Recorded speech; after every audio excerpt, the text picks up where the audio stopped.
अपराध का एक ऐसा रूप आज हम आपको बताने जा रहे हैं जिसने रिश्तों का बिल्कुल भी ख्याल नहीं रखा, समाज की बिल्कुल कोई फिक्र ही नहीं की। आखिर कैसे कोई किसी की हत्या का ऐसा खेल रच सकता है जहां पर अपने ही सच्चे प्यार और सगे रिश्ते शामिल हों। यह वाकई अपने आप में बहुत बड़ी बात है दोस्तों। नमस्कार, हमारी आज की कहानी है उत्तर प्रदेश के जिला मुजफ्फरनगर से। तो चलिए दोस्तों, शुरू करते हैं। 13 फरवरी 2022 को शिल्पा शर्मा बहुत ही खुश थी। उसने कई दिन पहले से ही शादी में जाने की तैयारी कर रखी थी।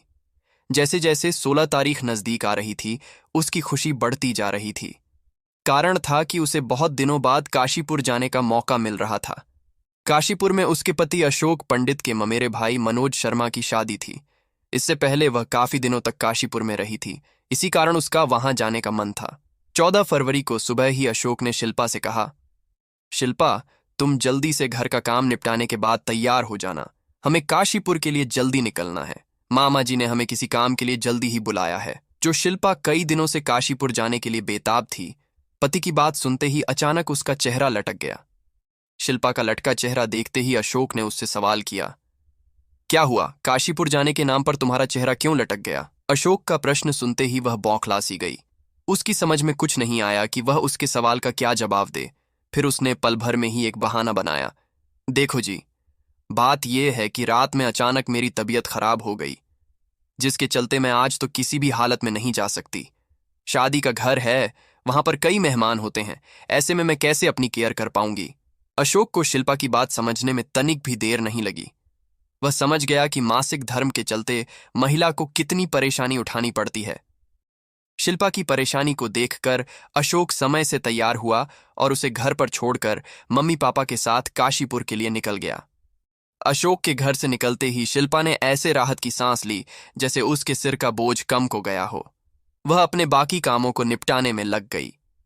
अगले दिन दोपहर बाद अपने भाई विशाल को साथ लेकर वह काशीपुर पहुंच गई थी। काशीपुर पहुंचने के बाद शिल्पा बहुत खुश थी। वहां पर काफी मेहमान आए हुए थे। शादी का घर होने के कारण उसका वह दिन कैसे बीता, उसे कुछ पता ही नहीं चला। अगले दिन यानी 16 फरवरी 2022 की दोपहर के बाद बारात जाने की तैयारी होने लगी थी। शिल्पा भी पूरी तरह से तैयार हुई और तैयार होने के बाद ही उसने अपनी कई एंगल से सेल्फी ली। फिर उनमें से कुछ चुनिंदा फोटो सेलेक्ट करके अनामिका नामक सहेली के नंबर पर सेंड कर दी। फिर एक मैसेज भी लिख दिया, हाय अनामिका, कैसी लग रही हूं मैं। फिर उसे सहेली की तरफ से पल भर में उत्तर भी मिल गया, यार तू है ही इतनी सुंदर, एकदम चकाचक लग रही है। इससे पहले वह आगे कुछ और चैटिंग कर पाती। बारात जाने की तैयारी पूरी हो चुकी थी। मनोज दूल्हा बनकर एक फूलों से सजी कार में सवार हुआ। वहीं मनोज के पापा बुद्धन अपनी अलग कार में सवार हुए थे। उसी कार में अशोक पंडित अपने फूफा के साथ किच्छा जाने के लिए सवार हुआ था। बारात काशीपुर से निकलकर समय से ऊधम सिंह नगर के कस्बा किच्छा में स्थित महाराजा अग्रसेन मैरिज हॉल पहुंच गई थी। सभी बारातियों ने मंडप में पहुंचते ही नाश्ता पानी भी कर लिया था। नाश्ता होते ही बारात चढ़नी शुरू हुई। बारात चढ़ने से पहले ही अशोक पंडित ने अपने कुछ साथियों के साथ शराब पी ली थी ताकि वह बारात में जमकर डांस कर सके।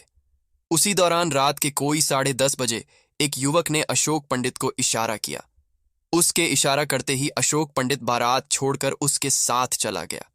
वह युवक अशोक पंडित को अपनी बाइक पर बैठाकर ले गया था। वह युवक कौन था, उसे कोई नहीं जानता था।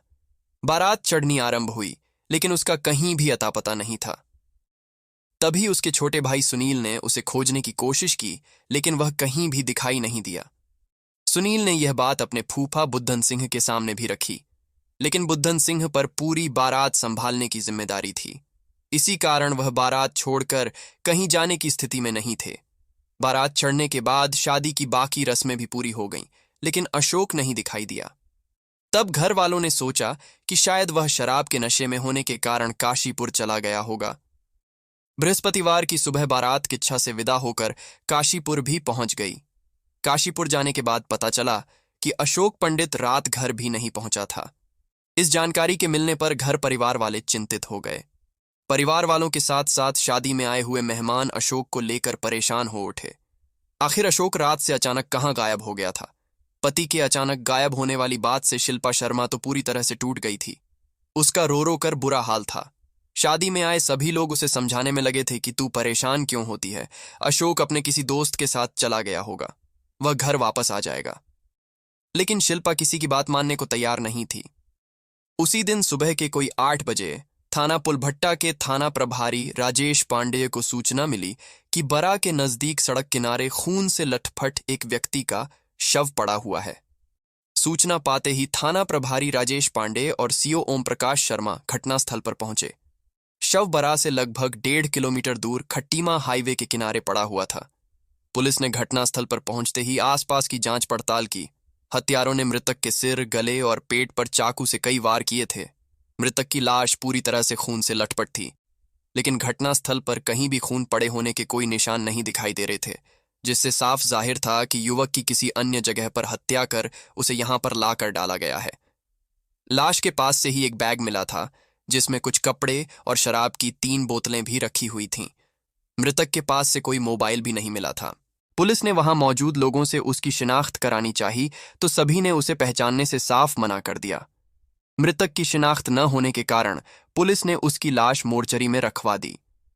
थाना पुलभट्टा क्षेत्र में एक लाश मिलने की बात धीरे धीरे क्षेत्र में फैल गई थी।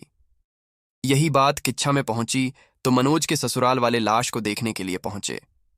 मनोज के ससुराल के लोग अशोक को भली भांति जानते थे। मोर्चरी में रखी लाश को उन्होंने देखते ही पहचान लिया था। वह अशोक पंडित की ही लाश थी। मनोज के ससुरालियों ने यह खबर तुरंत ही बुद्धन सिंह को मोबाइल पर दी। अशोक पंडित की लाश मिलने की खबर सुनते ही बुद्धन सिंह के घर में मातम छा गया। घर में शादी की खुशियां गम में तब्दील हो चुकी थीं। यह खबर सुनते ही शिल्पा बेहोश हो गई। घर में मौजूद औरतों ने जैसे तैसे उसके चेहरे पर पानी के छींटे मारकर उसे होश में लाने की कोशिश की, लेकिन शिल्पा का बुरा हाल था। उसने रो रो कर सारा घर सिर पर उठा रखा था। उसकी हालत देखकर घर में आए तमाम मेहमानों के आंसू भी नहीं रुक पा रहे थे। अशोक की हत्या की बात सुनते ही उसके पिता कृष्ण पंडित अपने रिश्तेदारों को साथ लेकर थाना पुलभट्टा थाने पहुंचे। पुलिस ने मोर्चरी में रखी लाश उन्हें दिखाई तो वह फक का फक रोने लगे। उन्होंने लाश की शिनाख्त अपने बेटे अशोक पंडित के रूप में कर ली। पुलिस ने आवश्यक जानकारी लेने के बाद लाश पोस्टमार्टम के लिए भिजवा दी। 17 फरवरी 2022 को इस मामले में सुमित कुमार की तरफ से अज्ञात हथियारों के खिलाफ हत्या का मुकदमा दर्ज कराया गया। मुकदमा दर्ज होते ही पुलिस ने इस मामले की तहकीकात शुरू कर दी। यह मामला 3 अलग अलग जगहों से जुड़ा हुआ था। मृतक अशोक पंडित उत्तर प्रदेश के जिला मुजफ्फरनगर के खतौली निवासी कृष्ण पंडित का बेटा था। वह काशीपुर उत्तराखंड के गांव हेमपुर इस्माइल में अपने फुफेरे भाई मनोज शर्मा की शादी में शामिल होने आया हुआ था। उसी शादी के दौरान किच्छा में उसकी किसी ने हत्या कर दी थी। पुलिस ने सबसे पहले काशीपुर जाकर अशोक के बारे में उसके घर वालों से पूछताछ की। पुलिस पूछताछ के दौरान मृतक के साले विशाल शर्मा ने बताया कि बारात चढ़त के दौरान उसने अपने जीजा को आखिरी बार किसी अज्ञात व्यक्ति की मोटरसाइकिल पर बैठकर जाते देखा था। उसके बाद से अशोक गायब ही हो गया था। जानकारी मिलने के बाद पुलिस ने महाराजा अग्रसेन मैरिज पैलेस के निकट इंट्राज फैक्ट्री के आसपास लगे सीसीटी कैमरों की फुटेज देखी तो बाइक चलाने वाले युवक का चेहरा साफ नहीं दिखाई दिया। इस मामले को गंभीरता से लेते हुए एसएसपी ममता बोरा ने इस केस को खोलने के लिए एसओजी प्रभारी कमलेश भट्ट के नेतृत्व में 4 अलग अलग टीमों का गठन किया। एसओजी प्रभारी कमलेश भट्ट को इस केस की जिम्मेदारी मिलते ही उन्होंने सबसे पहले मृतक की पत्नी शिल्पा से पूछताछ की। पूछताछ में शिल्पा ने बताया कि वह तो पति के काशीपुर आने के 1 दिन बाद ही काशीपुर पहुंची थी। काशीपुर आने के बाद भी उसके पति शादी की तैयारी में ज्यादा व्यस्त थे, जिसके कारण उन दोनों की यहां पर आने के बाद ज्यादा बात भी नहीं हो पाई थी। 16 फरवरी को वो शादी में चले गए। उसके बाद उनके साथ किया हुआ उसे कुछ नहीं मालूम। पुलिस पूछताछ के दौरान मृतक अशोक के साले विशाल ने पुलिस को जानकारी देते हुए बताया कि जिस वक्त घुड़छड़ी का प्रोग्राम हो रहा था उसी वक्त उसकी निगाह अशोक पर पड़ी थी। उस वक्त अशोक किसी की बाइक पर बैठ रहा था। विशाल ने अशोक को इशारा करके पूछा कि जीजा कहाँ जा रहे हो। तब अशोक ने कहा था कि वह थोड़ी देर में लौट आएगा। फिर रात के 11 बजे अशोक ने फोन करके विशाल को बताया कि आप लोग खाना खा लेना, मुझे आने में कुछ देर लगेगी। इसके बाद से ही अशोक का मोबाइल बंद हो गया था। विशाल के द्वारा दी गई जानकारी से यह बात तो साफ हो गई थी कि हत्यारा जरूर उसका परिचित ही रहा होगा। उसके बाद एसओजी टीम घटनास्थल से लेकर बारात घर से अग्रसेन भवन तक के सीसीटीवी कैमरे खंगालने में जुट गई। अशोक की हत्या क्रूरतम ढंग से की गई थी, जिससे साफ था कि हत्यारों से उसकी गहरी रंजिश रही होगी। पुलिस जानती थी कि अगर ऐसा होगा तो उसकी बीवी को ज्यादा जानकारी होगी। इसी कारण पुलिस ने उसकी पत्नी से हर एंगल को देखते हुए घंटों पूछताछ की, साथ ही शिल्पा के मोबाइल को भी चेक किया। पुलिस ने उसकी सभी फोन कॉलों का बारीकी से निरीक्षण किया। उसी चेकिंग के दौरान एसओजी टीम को उसके मोबाइल में एक संदिग्ध नंबर नजर आया। वह नंबर जीनत खान के नाम से सेव था। उस नंबर पर शिल्पा की सबसे ज्यादा और लंबी बातें होती थीं। उसी नंबर के व्हाट्सएप पर शिल्पा ने काफी चैटिंग भी की थी। साथ ही उसी नंबर पर मनोज की शादी के कार्ड की कॉपी भी उसने सेंड की थी। जीनत खान के बारे में एसओजी टीम ने उससे जानकारी मांगी तो उसने बताया कि वह उसकी पुरानी सहेली है जो उससे हर रोज बात करती रहती है। एसओजी टीम ने जब उससे उसका पता पूछा तो वह कोई संतोषजनक उत्तर नहीं दे पाई, जिसके कारण शिल्पा पुलिस की निगाहों में छड़ गई। एसओजी टीम को लगने लगा था कि वह सफलता की सीढ़ी पर पांव रख चुकी है। पुलिस के सामने शिल्पा का चेहरा उतर गया। उसके चेहरे पर हवाइयां उड़ती देख उससे कड़ाई से पूछताछ की तो वह पुलिस के सामने ज्यादा देर तक नहीं टिक सकी। वह जल्दी ही टूट गई और उसने स्वीकार किया कि उसने अपने प्रेमी अमित अग्निहोत्री व उसके दोस्त अंकित तिवारी से पति की हत्या कराई है। उसने पुलिस को बताया कि उसका अमित के साथ पिछले 3 साल से प्रेम प्रसंग चल रहा था। इस जानकारी के मिलते ही एसओजी टीम अभियुक्तों के पीछे पड़ गई। 19 फरवरी 2022 को एक मुखबिर की सूचना पर पुलिस टीम ने पुलभट्टा बॉर्डर के पास से दोनों अभियुक्तों अमित अग्निहोत्री व अंकित त्रिपाठी को भी गिरफ्तार कर लिया। गिरफ्तारी के बाद तीनों आरोपियों से की गई पूछताछ में एक हैरतअंगेज कहानी उभर कर सामने आई। उत्तर प्रदेश जिला मुजफ्फरनगर के खतौली शुगर मिल आवासीय कॉलोनी में रहता था कृष्ण पंडित का परिवार। कृष्ण पंडित शुगर मिल के कर्मचारी थे। उनका छोटा सा परिवार था। उन्होंने अपने सबसे बड़े बेटे संतोष की पहले ही शादी कर दी थी। संतोष राजमिस्त्री था। शादी के बाद वह अपनी पत्नी को लेकर अलग रहने लगा था। उनके बाकी 2 बेटे अशोक दूसरे नंबर का और उससे छोटा सुमित था। अशोक पंडित ने भी होश संभालते ही अपनी जिम्मेदारी को समझा और अपने बड़े भाई के साथ मजदूरी करने जाने लगा था। कृष्ण पंडित के क्वार्टर के नजदीक ही रहता था श्यामलाल का परिवार। श्यामलाल शुगर मिल में ही ड्राइवर थे। उनके परिवार में भी 2 बेटे और 2 ही बेटियां थीं। शिल्पा उन्हीं की बेटी थी। श्यामलाल ने अपने बच्चों को शुरू से अच्छी शिक्षा दिलाने के लिए उनका दाखिला भी अच्छे कॉन्वेंट में कराया था। अशोक पंडित और शिल्पा ने की थी लव मैरिज। शिल्पा देखने में सुंदर थी। उसी दौरान अशोक पंडित की नजर उस पर पड़ी। दोनों ही पड़ोसी थे। इसी कारण दिन में न जाने कितनी बार दोनों का आमना सामना होता रहता था। शिल्पा की सुंदरता एक बार अशोक पंडित पर हावी हुई तो वह उसका दीवाना ही बनकर रह गया। फिर उसे आते जाते चाहत भरी निगाहों से निहारने लगा था। अशोक पंडित उस समय अपने भाई के साथ काम पर जाने लगा था। देखने भालने में वह भी ठीक अठाक था। शिल्पा ने कई बार उसकी निगाहों को पढ़ने की कोशिश की थी। वह समझ गई थी कि अशोक उससे क्या चाहता है। शिल्पा भी उस समय जवानी के 18 साल पार कर चुकी थी। दोनों के दिलों में एक दूसरे के प्रति चाहत पैदा हुई और दोनों एक दूसरे को प्यार कर बैठे। प्यार होते ही दोनों अपने परिवार वालों की नजरों से बचते बचाते मिलने भी लगे थे। शिल्पा पढ़ी लिखी और समझदार थी। वह पढ़ लिख कर अपने माँ बाप का नाम ऊंचा करना चाहती थी, लेकिन अशोक पंडित की चाहत ने उसे रास्ता ही भटका दिया। शिल्पा का परिवार पढ़ा लिखा और इज्जतदार था। वह जानती थी कि उसके परिवार वाले कभी भी उसकी शादी अशोक के साथ करने को तैयार नहीं होंगे। फिर भी उसने अशोक को अपना जीवन साथी चुनकर अपनी जिंदगी का अहम फैसला ले लिया। उसने अशोक को पूरा विश्वास दिलाया कि उसकी जिंदगी में चाहे कितना भी आंधी तूफान आए, वह उसका साथ नहीं छोड़ेगी। कुछ समय तक तो दोनों अपने घर वालों की आंखों में धूल झोंक कर आंख में चौली का खेल खेलते रहे। लेकिन एक दिन ऐसा भी आया कि दोनों की हकीकत परिवार वालों के सामने आ ही गई, जिसके बाद दोनों परिवारों में मनमुटाव बढ़ा और दोनों के मिलने पर पाबंदियां लग गईं। इसके बाद भी दोनों ने हार नहीं मानी। दोनों अपने घर वालों को चकमा देकर घर से निकल गए। सन 2013 में दोनों ने घर से भागकर एक मंदिर में शादी कर ली और फिर किराए का मकान लेकर अपनी जिंदगी का सफर शुरू किया। उस वक्त तक शिल्पा ने स्नातक की पढ़ाई पूरी कर ली थी। शिल्पा से शादी करने के बाद भी अशोक का संपर्क उसके घर वालों से बना रहा, लेकिन शिल्पा के घर वालों ने उससे पूरी तरह से रिश्ता ही खत्म कर लिया था।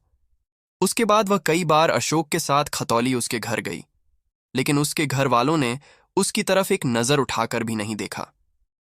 शिल्पा ने अपनी स्नातक की परीक्षा पास करने के बाद मेरठ के एक प्राइवेट कॉलेज में एएनएम का कोर्स करने के लिए दाखिला ले लिया था।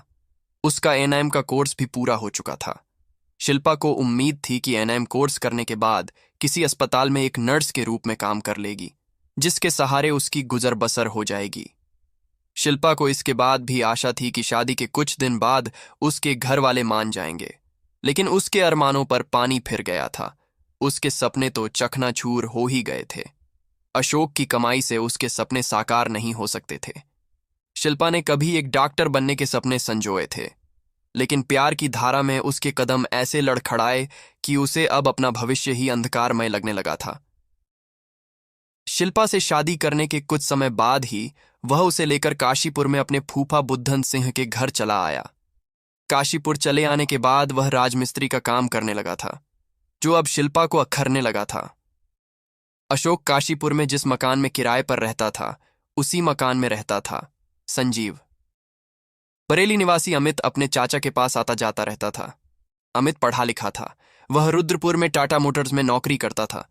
अब से लगभग 2 साल पहले किसी वजह से उसकी नौकरी छूट गई। उसके बाद वह महुआ खेड़ा स्थित सिडकुल की एक प्राइवेट कंपनी में काम करने लगा था। उसने जगतपुर गांव में कमरा भी ले लिया था। अमित जब कभी भी अपने चाचा के पास आता तो कई दिन रुक कर ही जाता था। वहीं से वह ड्यूटी भी करता था। वहीं पर उसकी मुलाकात शिल्पा से हो गई। अशोक सुबह ही अपने काम पर चला जाता था। उसके बाद शिल्पा अकेली ही अपने कमरे पर रहती थी। अशोक पंडित और संजीव का कमरा आमने सामने था, जहां से शिल्पा अपने कमरे में काम करती, उठती बैठती साफ नजर आती थी। शिल्पा को सज संवर कर रहना पसंद था। देखने भालने में तो वही सुंदर थी ही। उसकी सुंदरता को देखकर अमित का उस पर दिल आ गया। शिल्पा की खूबसूरती एक बार अमित के दिलो दिमाग पर चढ़ी तो वह उसका दीवाना ही हो गया। हालांकि वह जानता था कि शिल्पा शादीशुदा है, लेकिन वह किसी भी कीमत पर उसे अपने प्यार में फंसाना चाहता था। अमित ने शिल्पा की तरफ प्यार के डोरे डालने शुरू किए तो जल्दी ही वह उसके प्रेम पाश में फंस गई। दोनों के बीच प्यार का बीज अंकुरित होते ही प्रेम बेल बढ़ने लगी थी। एक दिन ऐसा भी आया कि दोनों के बीच अवैध संबंध भी स्थापित हो गए। उस वक्त तक शिल्पा एक बच्चे की मां बन चुकी थी, लेकिन उसकी कदकाठी ऐसी थी कि एक बच्चा हो जाने के बाद भी वह अभी कुंवारी ही दिखती थी। उसी दौरान 2019 में अशोक शिल्पा को काशीपुर में अकेला छोड़कर दुबई काम करने चला गया। अशोक के दुबई जाते ही शिल्पा और अमित के मिलने के सारे रास्ते खुल गए। अशोक दुबई में जाकर बीवी के सपने पूरे करने के लिए कड़ी मेहनत कर पैसे कमाने में जुट गया। वहीं शिल्पा पति के जाते ही बेवफा बनकर अमित के साथ रंगरलियां मनाने लगी थीं। 2021 में लॉकडाउन लगने के कारण अशोक को दुबई से घर वापस आना पड़ा। दुबई से आने के बाद अशोक को लगा कि जैसे शिल्पा काफी बदल गई है। उसके व्यवहार में काफी अंतर आ गया है। वह न तो इस वक्त अशोक की तरफ पहले की तरह ध्यान देती थी और न ही उससे प्यार मोहब्बत की बात ही करती थी। हर समय वह फोन पर लगी रहती थी, जिसके कारण अशोक को उस पर शक होने लगा था। मोबाइल पर बात करने को लेकर कई बार अशोक और उसके बीच विवाद भी हुआ। अपनी सफाई में शिल्पा ने बताया कि उसकी जीनत खान नाम की सहेली है, जिसने उसके साथ ही एएनएम का कोर्स किया था। वह उसी से काम के सिलसिले में बात करती है। वह अपने को सही साबित करने के लिए उसका नंबर भी दिखा देती थी। अमित के साथ पेरम प्रसंग चालू होते ही अमित ने उसे एक छोटा मोबाइल भी लाकर दे दिया था, जिस पर शिल्पा केवल उसी से बात करती थी, जिसको वह हर किसी से छिपा कर रखती थी। लेकिन एक दिन उसकी हकीकत अशोक के सामने आई तो घर में तूफान खड़ा हो गया, जिसके कारण अशोक शिल्पा को उसके मायके छोड़ आया। मायके जाने के बाद शिल्पा एक अस्पताल में सहायिका के रूप में काम करने लगी, जबकि अशोक काशीपुर से जाने के बाद हरियाणा के सोनीपत में काम करने लगा था। दोनों के अलग अलग रहने के कारण शिल्पा का अमित से बात करने का रास्ता बिल्कुल ही साफ हो गया था। शिल्पा से कुछ दिन खफा रहने के बाद अशोक पंडित फिर से उससे मिलने खतौली जाने लगा था, लेकिन शिल्पा के दिल में उसके प्रति पहले जैसा प्यार नहीं था। वह उससे अनचाहे रूप से मिलती थी। अमित के साथ प्रेम प्रसंग शुरू होते ही अमित ने उससे शादी करने की इच्छा जाहिर की तो शिल्पा ने हामी तो भर ली थी, लेकिन अमित के साथ गृहस्थी बसाने के लिए उसे अशोक से पीछा छुड़ाना था। उसी अड़ाचन को खत्म करने के शिल्पा ने अमित को खतौली बुलाया। अमित एक रात खतौली में उसके कमरे पर रुका, जहां पर अशोक से पीछा छुड़ाने की रणनीति तय हुई। लेकिन किसी भी योजना में वह सफल नहीं हो पा रहे थे। उसी योजना के चलते शिल्पा को पता चला कि 16 फरवरी 2022 को काशीपुर निवासी अशोक के फूफा बुद्धन सिंह के बेटे मनोज की शादी है। उसे भी उस शादी में शामिल होने का मौका जरूर मिलेगा। इस जानकारी के बाद वह अमित के साथ संपर्क नहीं कर पा रही थी, न ही उसे उससे मोबाइल पर बात करने का मौका ही मिल पा रहा था। यही कारण था कि 14 फरवरी को उसने मासिक धर्म का बहाना बनाकर अशोक के साथ काशीपुर जाने से मना कर दिया था। अशोक के काशीपुर चले जाने के बाद उसने रात में ही अमित से बात की, जिसके दौरान पूरी योजना को अंजाम देने के लिए रणनीति बनी। अमित अशोक की मजबूरी समझता था। वह शराब का आदी बन चुका था। जब नशा उसके सिर पर चढ़ जाता है तो वह सब कुछ ही भूल जाता था। अमित भी समझता था कि अशोक को अपने और शिल्पा के बीच से हटाने का इससे बढ़िया मौका नहीं मिलेगा। यह योजना बनते ही अमित ने इस काम के लिए अपने फुफेरे भाई बरेली के गांव मठ लक्ष्मीपुर निवासी अंकित तिवारी को 40,000 रुपए का लालच देकर अशोक की हत्या करने के लिए तैयार कर लिया था। अशोक की हत्या के इरादे पर आखिरी मोहर लगने के बाद ही 16 फरवरी की शाम को ही अमित और अंकित दोनों ही बाइक से बरेली से किच्छा महाराजा अग्रसेन मैरिज पैलेस पहुंचे। पैलेस पहुंचते ही दोनों ने खाना खाया। अशोक पंडित अमित को जानता था। उसी जान पहचान के कारण अमित ने अंकित को भी उससे मिलवाया था। खाना खाने के बाद अमित और अंकित मौके की तलाश में लग गए। अशोक पंडित ने पहले ही शराब पी रखी थी। जैसे कि अशोक पंडित अकेला नजर आया, अमित ने अंकित को बुलाने का इशारा किया। अंकित का इशारा पाते ही वह उसके पास आ गया। उसके बाद अमित ने शराब पीने की इच्छा जाहिर की और कहीं एकांत जगह की तरफ चल दिया। अंकित ने अमित और अशोक पंडित दोनों को बाइक पर बिठाया और पुल भट्टा की तरफ चल दिए।